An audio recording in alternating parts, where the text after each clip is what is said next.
వరంగల్లో దారుణం చోటు చేసుకుంది. బట్టల బజార్లో వ్యక్తిని గుర్తు తెలియని వ్యక్తులు హత్య చేశారు. మృతదేహాన్ని గమనించిన స్థానికులు పోలీసులకు సమాచారం ఇవ్వడంతో ఘటనా స్థలికి చేరుకున్న పోలీసులు మృతదేహాన్ని స్థానిక ఆసుపత్రికి అయితే తరలించడం జరిగింది.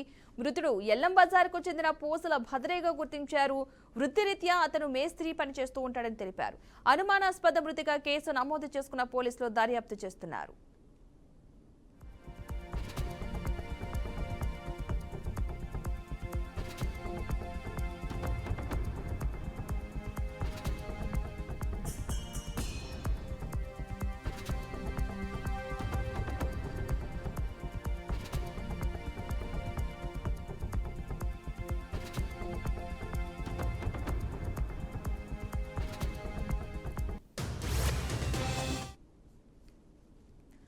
వరంగల్లో దారుణం చోటు చేసుకుంది. బట్టల బజార్లో వ్యక్తిని గుర్తు తెలియని వ్యక్తులు హత్య చేశారు. మృతదేహాన్ని గమనించిన స్థానికులు పోలీసులకు సమాచారం ఇవ్వడంతో ఘటనా స్థలానికి చేరుకున్న పోలీసులు మృతదేహాన్ని స్థానిక ఆసుపత్రికి తరలించడం జరిగింది.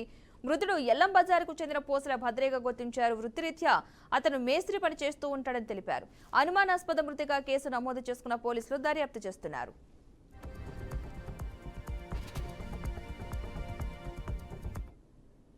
ఇదే అంశానికి సంబంధించిన పూర్తి సమాచారాన్ని మా ప్రతినిధి భాస్కర్ అందిస్తారు. భాస్కర్, ఈ దారుణానికి సంబంధించిన అప్డేట్స్ ఏంటి? పద్మ అవుతుందో నిన్న అర్ధరాత్రి వరంగల్లో మర్డర్ జరిగింది. గుర్తు తెలియని వ్యక్తి మర్డర్ జరిగినట్టు పోలీసులు అయితే అనుమానించిన పరిస్థితి. దానిపై కేసు నమోదు చేశారు. దానిపై మరింత సమాచారం రావాల్సిన అవసరం ఉంది. నిజంగానే ఆ బట్టల బజార్ జరిగినటువంటి ఆ మర్డర్ కి సంబంధించి అంటే వేరే ఏదైనా ఆర్థిక లాభాలు ఉందా, లేకపోతే ఇతర ఏమైనా వేరే సంబంధాలతో అయినా మర్డర్ అయిందా, కొంత అయితే సమాచారం రావాల్సిన అవసరం ఉంది. ప్రస్తుతం అయితే పోలీసు వాళ్ళు సంఘటన స్థలాన్ని చేరుకున్నారు, కేసు నమోదు చేశారు. ప్రస్తుతం మనకి ఇంత సమాచారం అయితే ఈవినింగ్ వరకు పూర్తి సమాచారం వచ్చే అవకాశం ఉంది. Okay, right. Thank you Bhaskar.